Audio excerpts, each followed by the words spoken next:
He wouldn't. Not him. Emily Carter had exactly 40 minutes left to live the life she thought she had. She didn't know that yet.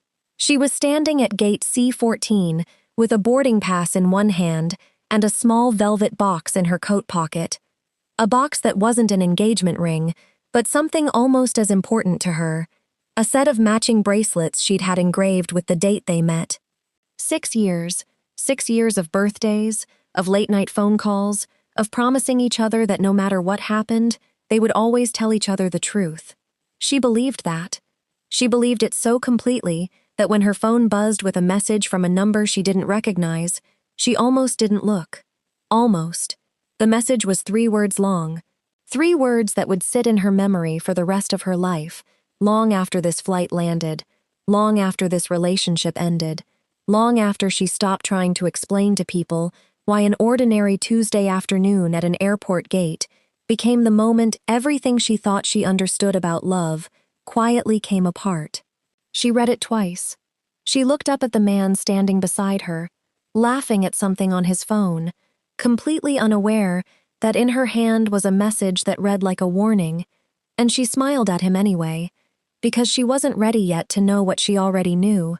By the time this plane landed 11 hours later, Emily Carter would not be the same woman who boarded it, and the man sitting beside her, the one she had planned an entire anniversary trip around, had no idea that the woman he thought he knew so well had already started keeping secrets of her own. This is the story of what happens when the person you trust most turns out to be someone else entirely, and what one woman decided to do about it 30,000 feet in the air, with nowhere left to run. 6 years earlier, Emily Carter was 28, working long hours at a marketing firm in Charlotte, North Carolina, when she met Tyler Bishop at a mutual friend's engagement party. He was charming in the easy, practiced way some men are, quick with a compliment, quicker with a joke, the kind of person who made a room feel warmer just by walking into it. Emily wasn't looking for anyone that night. She had just come out of a relationship that left her cautious, careful, unwilling to hand her trust to someone new without reason. But Tyler was patient. He called when he said he would call. He remembered small details from conversations weeks earlier. He made her feel, for the first time in a long time, like she didn't have to brace herself for disappointment. Her sister Renata liked him immediately. Her best friend Dean Ashford took a little longer to come around, the way overly protective friends often do, but even he eventually admitted that Tyler seemed to make Emily happy, and that was enough for him. For years, that happiness looked steady from the outside. Anniversary dinners, weekend trips, a shared apartment with a lease renewed twice. To anyone watching, Emily Carter and Tyler Bishop looked like 2 people who had figured it out, who had beaten the odds that so many long relationships eventually lose to. What almost no one saw were the small things Emily herself had learned to explain away. There was the way Tyler's phone had started living face down on tables, a habit that began so gradually she couldn't say exactly when it started. There were the sudden work trips that popped up with less and less notice, trips he described in vague terms, trips that always seemed to end with him a little more distant than when he left. There was a name that came up occasionally in his stories, a coworker named Kayla Simmons, mentioned so casually, so naturally, that Emily never thought to ask more than a passing question about her. She had met Kayla once, briefly, at a company holiday dinner 18 months earlier, a polite handshake, and a few minutes of small talk that Emily hadn't thought about since. 6 years in, Emily decided to plan something big. Their anniversary was approaching, and instead of waiting for Tyler to organize something the way he usually did, she wanted to surprise him. She booked a week at a resort in Turks and Caicos, first-class flights included, using savings she had quietly built up over 2 years specifically for this trip. She told no one except Renata, who helped her pick the dates, and Dean, who offered to water her plants while she was gone and made her promise to send pictures. Emily wrapped the surprise carefully. She imagined Tyler's face when she handed him the folder with the tickets, and she imagined the trip becoming the thing they would talk about for years, the moment she finally let herself believe, completely, that this was the relationship she had been waiting for. What Emily didn't know was that in the weeks leading up to the trip, Tyler had grown careless in a way he hadn't been before. He had started leaving his laptop open a little longer than usual. He had taken calls in the stairwell of their apartment building instead of the living room. Once, Emily had picked up his phone to check the time and seen a notification preview flash across the screen, a name and a string of words that didn't quite fit the story he had told her about a client dinner running late. She hadn't chased it. She told herself, the way people in happy relationships often do, that 6 years of trust had earned him the benefit of the doubt. That decision, made quietly on an ordinary evening, would matter more than she could have guessed. The morning of the flight, Emily handed Tyler the folder at the airport cafe, watching his face carefully as he opened it. He looked surprised. He looked pleased. He hugged her tightly and told her she had outdone herself, and for a moment, standing in that crowded terminal, Emily let herself feel nothing but happiness. It was only 20 minutes later, waiting at the gate, that the message arrived on her phone from a number she didn't recognize. 3 words that would not leave her mind for the rest of the day. She slipped her phone back into her pocket, boarded the plane beside the man she had built 6 years of her life around, and settled into her seat without saying a word about what she had just read. The first hour of the flight passed the way anniversary flights are supposed to pass.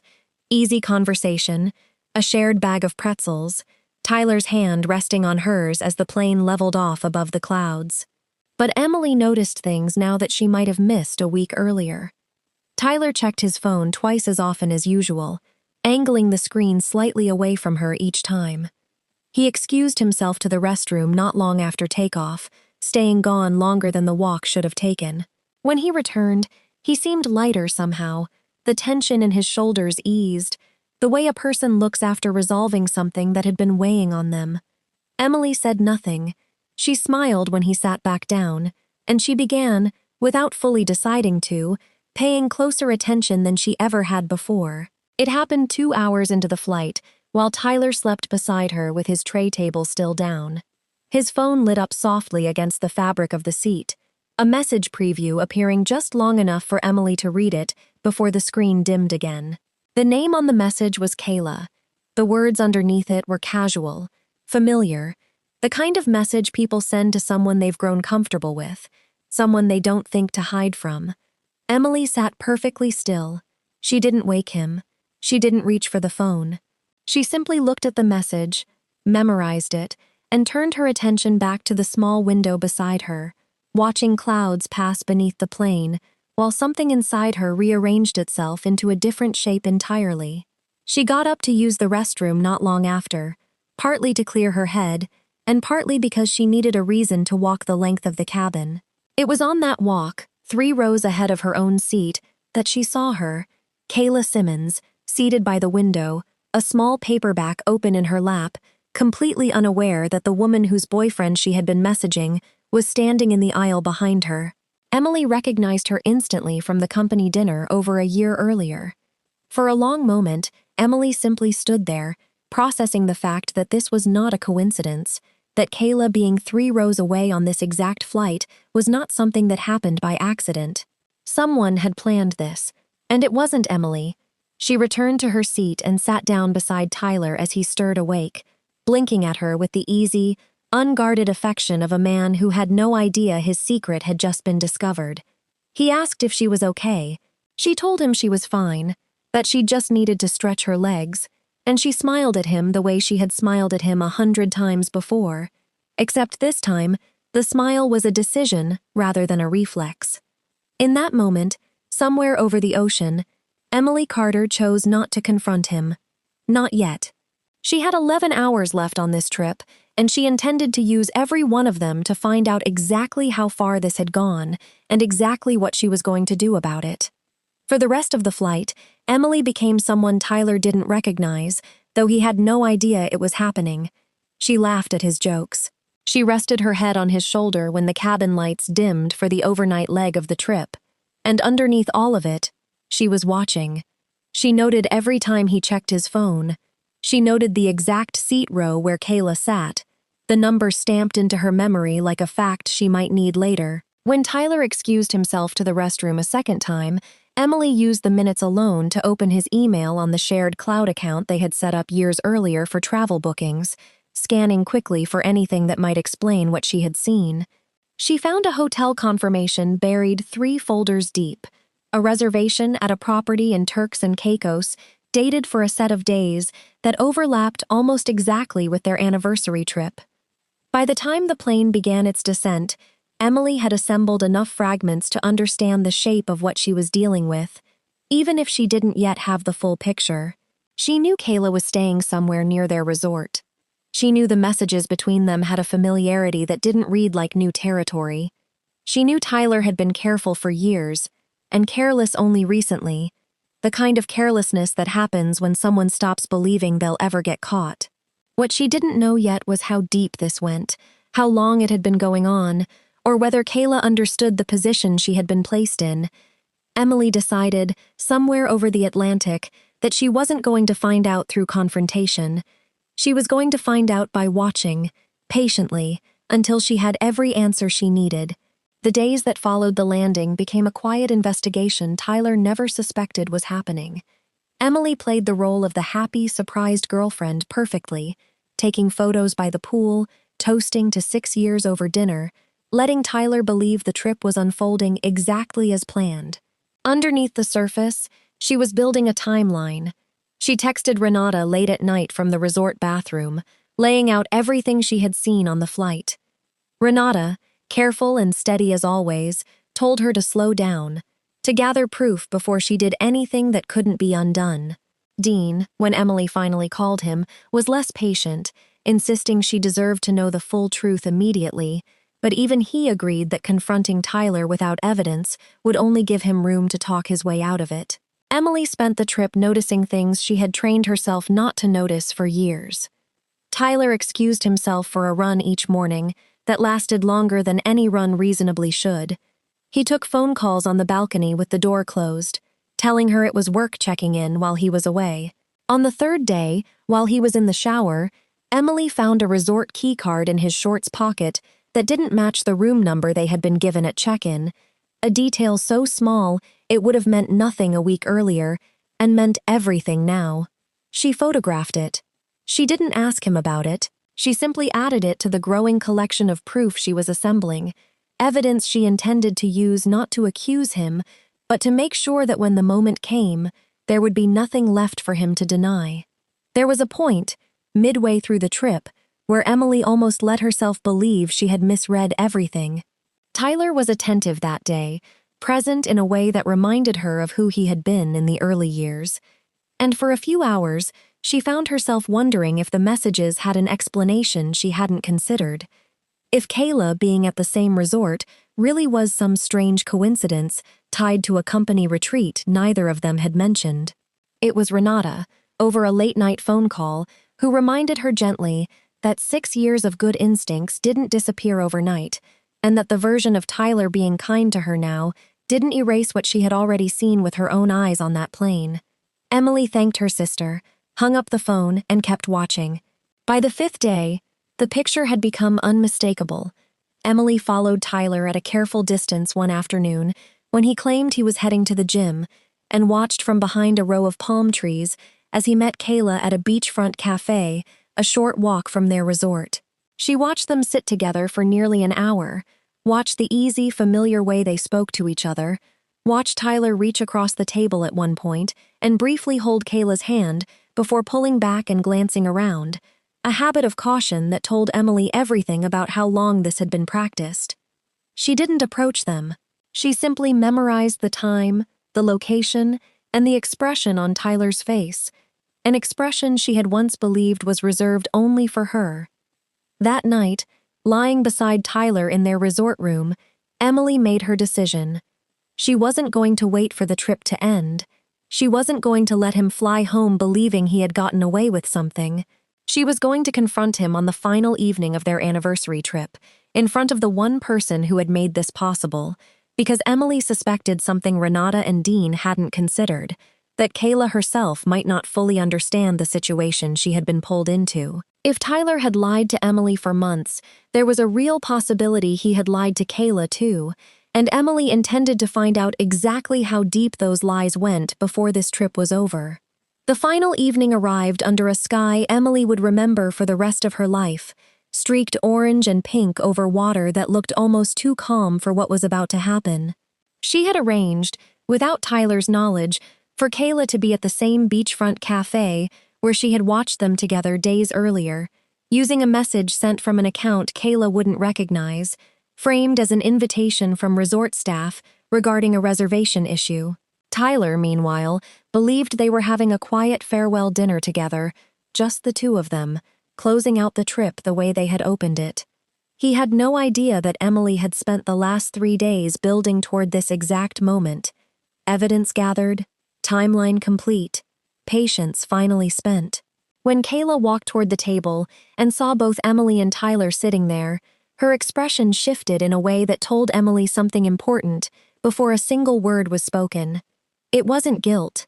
It was confusion, quickly followed by dawning realization, the look of someone piecing together a truth in real time rather than one already known. Tyler, by contrast, went pale immediately, his easy charm evaporating the moment he understood what was happening. Emily spoke calmly, laying out what she had seen on the plane, the hotel confirmation, the mismatched keycard, the afternoon at this very cafe. She wasn't shouting. She didn't need to. 6 years of careful observation had given her a kind of quiet authority that made every word land harder than anger ever could have. It was Kayla's reaction that delivered the twist neither Tyler nor Emily had fully anticipated. Kayla, stunned, admitted that Tyler had told her he and Emily had separated months earlier, that their relationship was already effectively over, that this trip had been described to her as a final, amicable vacation before Tyler moved his belongings out. She had believed him. She had booked her own stay nearby, not as a secret affair conducted behind a stranger's back, but as what she thought was the early stage of an honest new relationship with a man who claimed to be free to pursue one. Realizing she had been lied to as thoroughly as Emily had, Kayla's anger turned immediately and completely toward Tyler, leaving him sitting between two women who had, moments earlier, been on opposite sides of a story he had authored entirely out of convenience. Tyler tried to explain himself, stumbling through half-formed justifications that grew weaker with each sentence, but there was no version of the truth left for him to control. Emily watched him unravel in real time, watched the charm that had carried him through 6 years of small deceptions finally fail him completely, and felt something she hadn't expected to feel in that moment, not devastation, but clarity. She had spent days building toward this confrontation, expecting it to break her. Instead, sitting at that table with the sun setting behind her, she felt steadier than she had in months. Kayla, still processing her own betrayal, quietly excused herself from the table, leaving Emily and Tyler alone with 6 years of history that had just been permanently rewritten. The days following the confrontation moved quickly. Emily didn't cry in front of Tyler again. She packed her belongings from the resort room with a calm efficiency that unsettled him more than tears ever could have, and when the time came to fly home, she made a decision that surprised even Renata and Dean when she told them about it later. She kept her original return ticket, the first-class seat she had paid for months earlier as part of the surprise she'd planned, and she changed Tyler's booking to a separate flight, leaving several hours after hers. She wasn't going to let this trip, the one she had planned with so much hope, end with her rearranging her life around his convenience one more time. She flew home alone, in the seat she had earned, arriving back in Charlotte before Tyler had even boarded his plane. There was one more piece of this story that Emily didn't learn until nearly 2 weeks after returning home, when a mutual acquaintance reached out to her, almost by accident, mentioning a woman from Tyler's past who had gone through something strikingly similar 3 years earlier. A relationship that ended under circumstances the acquaintance described in careful, uncertain terms, but that Emily recognized immediately for what they were. This hadn't been the first time. The charm, the careful compartmentalizing, the trips explained away with vague detail, all of it had a history Emily had never been shown, a pattern repeating itself with a different name attached each time. It didn't change what had already happened, but it confirmed something Emily needed to understand clearly, that none of this had ever truly been about her at all. In the months that followed, Emily rebuilt her life with a steadiness that surprised even her. She leaned on Renata and Dean more than she had in years, rediscovering friendships that had quietly taken a back seat during her relationship with Tyler. She kept the bracelets from the velvet box, not as a reminder of him, but as a reminder of a decision she had made for herself on that flight. The decision to trust what she saw, rather than what she was told. Looking back on everything that happened over those 11 hours in the air and the 5 days that followed, Emily has said that the hardest part was never catching Tyler. The hardest part was learning to trust her own instincts again after years of quietly ignoring them for the sake of a relationship that had already stopped being honest long before that flight ever took off. What would you have done in Emily's seat? Would you have confronted him the moment you saw that message? Or would you have done exactly what she did, waited, watched, and built your case before saying a single word? Let us know in the comments what you would have done differently. And if this story kept you on the edge of your seat, wait until you hear what happened in our next case. Let us know in the comments where you're watching from. We'd love to hear from you. And don't forget to hit that subscribe button so you never miss any of our upcoming videos.